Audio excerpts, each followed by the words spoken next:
right, got another great opportunity this week. Big challenge with Auburn. This is a really good football team, complete football team. Really looking at them. Last year at this time, they were trying to figure out what they were going to do at quarterback, and took them a little while there to kind of get settled in, and went on to have a heck of a year. But was one of the toughest teams we played all year, and this year got a bunch of guys back, a lot of experience, a lot of starters on all sides. Got a great kicker in Carlson kid, so really good football team. Now they got a quarterback that's got a lot of confidence and good experience and poise and understands what they're doing. So big challenge for us when we're looking forward to and looking at what they do offensively. They hit some big plays last week. They showed their strength in the physical run game. They ran a lot of the wildcat and zone read and their counters and powers and load schemes, jet sweeps. 21 is a great back. He made some big plays in the game. 36 obviously didn't play last week, but he led the SEC in rushing per game last year. Big, strong, physical guy. So that's where it starts. Is being able to match up from a physical standpoint against a really strong football team, and then win those matchups when the ball goes in the air, because they got a quarterback that definitely can make plays for them. Very skilled outside, very good and experienced up front, and again, just a very explosive offense in this first game. So big challenge there. And then looking at their defense, this is a very good defense. They were very good last year. I think they finished maybe 7th in the country in scoring, I think. But a bunch of those guys are back. Very deep in the defensive line, deep, long, athletic, physical guys up front. A bunch of guys back at backer and in the secondary. So again, just a very experienced group, understand their scheme, play hard, well coached, and looking at last year, it was a very, very competitive game, and expect the same this year. So excited about competing against a great opponent in Auburn, and really looking forward to a night game in the Valley. I know we'll have a great crowd, and it'll be a lot of fun to get out there under the lights and play this one at home. But health-wise, we're in good shape. We'll find out a little bit more about Denzel today. Hopefully, he has a good day of practice and gets cleared and ready to go. But other than that, I think we're in good shape. Any questions? How do you feel that Clemson and Auburn, maybe not so much personnel-wise, but philosophy and schemes are similar and different on offense?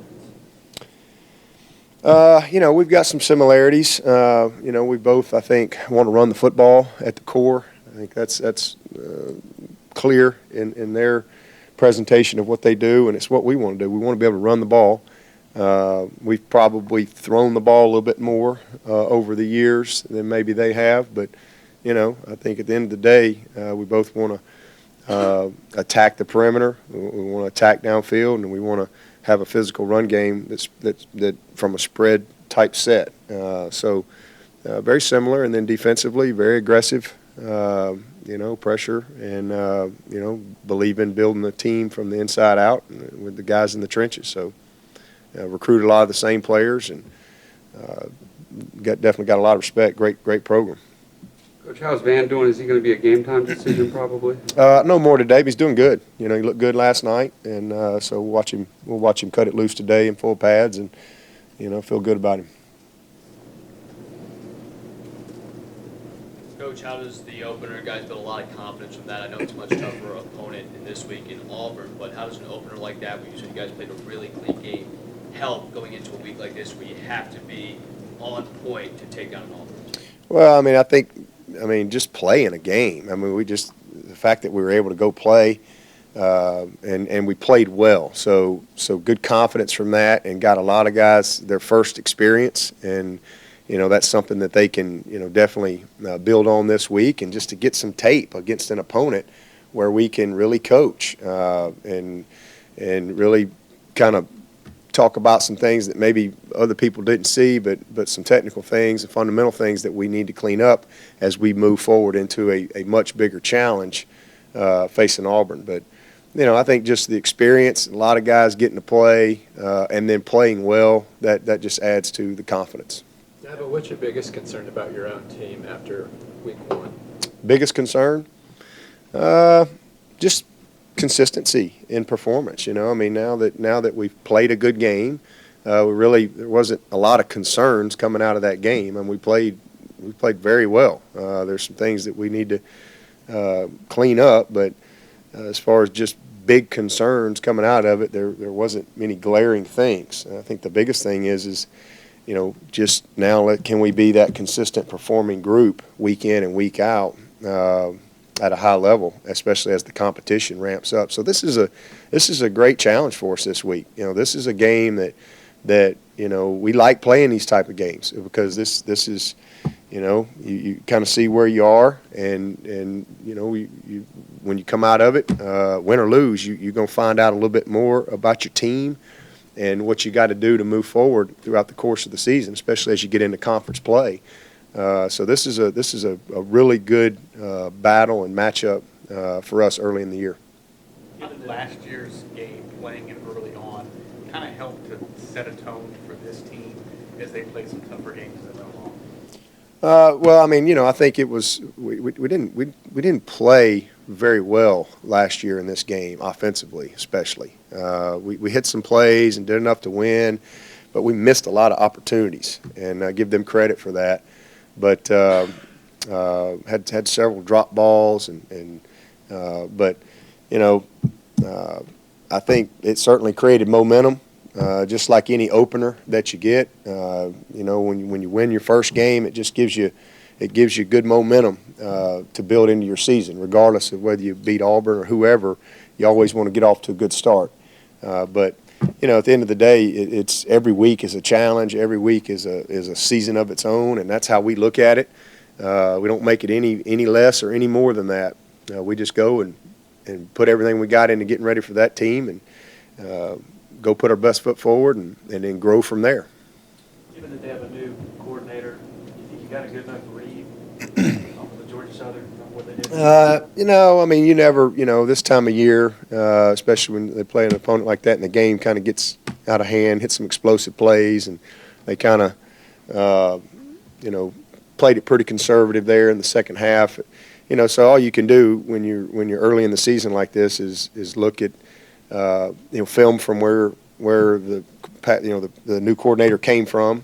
So you study a lot of that tape just to get a feel for, that background. But obviously Gus is an offensive guy, and they've had a philosophy there for a long time. So, how are they blending that? You don't have a lot of video evidence right now. So it's almost like an opener all over again in that there's going to be some unknowns. They have worked on us all summer just like we've worked on them. So that's just the way it is. So, again, and just same for them. They probably don't know a whole lot either based on our first game. So it's almost like another opener.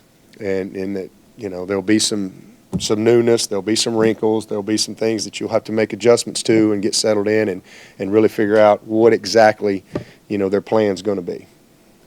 On the flip side, does it give you or Kevin Steele any advantage, y'all having worked together, maybe what he's thinking inside his head, or do you think that that's too far removed? Oh, that ain't got nothing to do with me or Coach Steele. I mean, it's all about the guys on the field, and he's done a great job. He did a great job here for us, and he's done a great job there. Those guys, they've recruited well. They've got a very sound scheme, know what they're doing, and they play hard. They're playing fast, play physical, and they're confident, and they should be. They got a lot of guys back that have good experience. You guys okay with maybe going a few more games into the season, going with 3 or 4 running backs, or do you prefer now with the competition stepping up especially to hopefully get 1 or 2 guys that separate and maybe kind of have a chance to get in the flow of the game? We're glad to have as many good players as we can have, and hopefully they all continue to play well. But, they got to compete in practice every week, and that's kind of where we are at that position. All those guys could start for us. They could. I mean, I love having more than one great back. I think if you look around the country and you look at a lot of these teams, I mean, there's very few teams just rolling one guy out there. Most of the teams that sustain any type of consistency in the run game, they got more than one guy. And so we've got that. We're fortunate. And, there may be a guy get a hot hand in a game here or there, but we're going to use them. Dabo, the ACC went 0-3 against the SEC in the opening weekend. Did that surprise you just collectively? I mean, no. I mean, it's a competitive game. When you play games like that, you can lose them. What does that mean? I don't know. I know you better not turn the ball over against good people. You do that, you probably get beat. But just first weekend. Coach, I believe you're 3-1 now against Auburn as a head coach. I'm sure your family and friends from Alabama enjoy seeing you beat Auburn, but do you derive any particular passion for the old rivalry, or are they just another opponent team now? Well, I mean, it's just the next game for us. I mean, it really is. But certainly, there's certain games that you when you're in this business, you always got memories and things like that. This is one of them. Competed against Auburn for a long time, so a lot of familiarity with them and a lot of respect for Auburn. So love competing against those guys and look forward to it this weekend. There were a lot of sideline warnings and penalties across the country this weekend. Is added smotherment take on added importance, or how have you kind of addressed that with making sure you don't get an inopportune penalty? Well, we practiced all fall camp. In fact, I asked the ref twice the other day. I was like, can you give me some good kudos of this? How about this sideline? Isn't this great? And both of them smiled at me. We took a lot of pride in that in fall camp and practiced proper sideline management. And just making sure we know where we are and not getting across the line. There's always going to be excitement and things, but they don't want people coming on the field, especially to argue a call and things like that. They're just trying to clean up the look of the game, and we all should be responsible and accountable to that. And so definitely, there's always going to be spirited conversation, but you just need to keep it off the field. But our guys did a great job, and so all those guys. But everybody, I mean, I had Coach V getting everybody back the other day. So Coach V was the best get-back coach we had. So everybody just being conscientious because they're going to throw us flags. And, and it's dangerous for those guys, those refs. I mean, we got to, they're running up and down the sideline, and sometimes you creep out and you're in the white and, you run into one of those guys. I mean, that's a automatic penalty, and it's dangerous for them. So, we can all do a better job of that, and that's what they're trying to emphasize, just trying to clean it up a little bit. I think they're off to a good start in doing it. You mentioned the excitement of playing a night game at Death Valley. Last year, the two games, Louisville, South Carolina, both had big impacts, both different outcomes of the games, both W's. How does this place change when it gets dark outside? Well, it's just a night game in the Valley special, but they're all special to me. I mean, last week, that crowd was, to me, that's what makes Clemson special. I mean, you're playing a non-conference opponent that many people aren't familiar with in a noon game, and it was unbelievable. Tiger Walk was amazing. I mean, it was just a ton of energy, and so it's always great to me, regardless of when we play. But there is something special when the lights are on and it's a full day of enjoyment in Clemson, South Carolina. The crowd, everybody has a chance to get here. You got traffic backed up all the way past Max coming in for these noon games, and a night game you don't have that. Everybody's here and ready to go, and a lot of fun to be a part of it.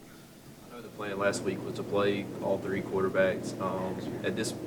Going into this week, are you thinking this is Kelly's game as long as it's close and he's going to play the entire game? Yeah, I mean, we went into last week, it was Kelly's game, and we were hoping to get the guys in, but it was going to be within the flow of the game. We didn't go into the game with, okay, let's put him in this series or whatever. Kelly's the starter. He's earned that, and unless something changes, that's just the way it is. So he's got the opportunity to go lead, and if a natural opportunity happens to get another guy in, we will, but it's got to be, like I said, warranted in the flow of the game. We're not, we're not going in with any type of rotation. I think this past weekend was a perfect example of winning in all three phases, how important that is. Do you feel like that's an overlooked part of your championship run last season, was how well the special teams played, and then in a game like this, the importance it'll play? If you just speak on that. Yeah, I mean, you've already seen that this opening weekend when special teams play. I mean, it can be difference in games. Block kicks, return kicks, drop punts, snaps. Blocked field goals. I mean, you've seen it all in this opening weekend. So fumbles on kick returns. I mean, I literally saw everything all weekend long, and that can really impact games. So that was definitely a huge part of our success last year in critical times. We had some big special teams plays in the course of the season. You go back to Artavis's return against Louisville. It was huge. The Alabama game. I mean, there were big momentum special teams plays that don't get talked about a lot, but they were critical moments for us in the game. So it's something that we've worked really hard on. We take a lot of pride in, and it's a every play on special teams can impact the game. Every single play, and our guys have really bought in, and we've created a nice culture. Guys are having fun. It's something we're taking a lot of pride in, and definitely can be the difference in a game like this for sure. How do you feel about Spears' performance on Saturday? Say, who? Will Spears. Spires? Yes. He did a great job. Just had one opportunity, but, one punt, 49 yards. He launched it. So you got a chance to see what he's capable of doing. And then Carson came in and got an opportunity and hit a big one too. So I feel good about that position. And our snappers, new snappers. Phibbs and Spence, they had snap, and both those guys did a solid job for us. You look at some of the results from the weekend. There was, a couple of really big upsets, and then obviously UCLA rallying from 34 down. Are those things that you point out to your guys and say, listen, this is why the process meant, because these things can happen? Sure, we point out, we use everything, anything and everything that we can find that is relevant to what we're trying to do and teaching our guys or preparing our guys. Yeah, we'll use it. So I always tell them, you're going to learn from your own mistakes, your own experiences, but a wise person learns through other people's mistakes and experiences and successes. So that's what we try to do, and it's a game that you can teach every single week, whether it be from what happened on your tape, but also other people's tape. When y'all prepare, how relevant is Stidham's footage from Baylor?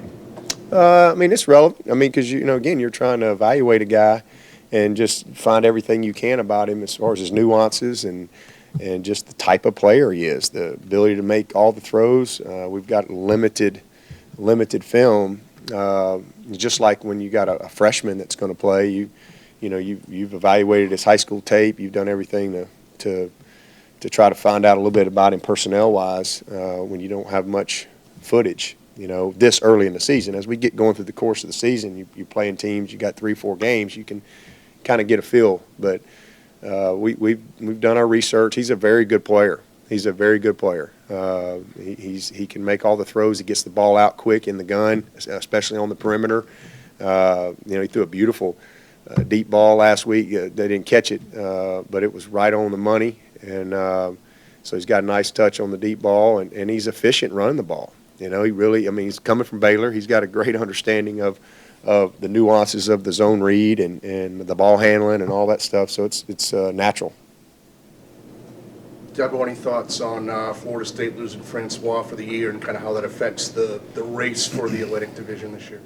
Listen, I hate it for him. You never want to see that. That's a really disappointing thing for the young man and for his team and Coach Fisher and their staff. That's never something that you want to see. But it's a part of the game, and they've recruited well. They're going to be a really good team. They'll be a really good team, no doubt about it. They'll be right there in the hunt all the way. I'm pleased with catching when the ball's in the air, but also blocking as well. Yeah, he's y'all have heard me say several times, you know, he's one of the most improved guys we've had. He just wasn't quite ready last year, and we just felt like we needed to get him a little bit of experience. Wish I could have thrown him in our power hour and redshirted him. Just didn't work out that way. But I tell you, he's really worked and he bought in. He was really more of a basketball mentality when he got here last year, and just struggled, you know, from a physicality standpoint, consistency, you know, just playing fast. The technique of the position did not come easy for him, but he has worked his tail off and is much improved, and now his confidence is so much higher. You know, he's stronger, bigger, and but I'm very pleased with him. He's playing very well for us right now.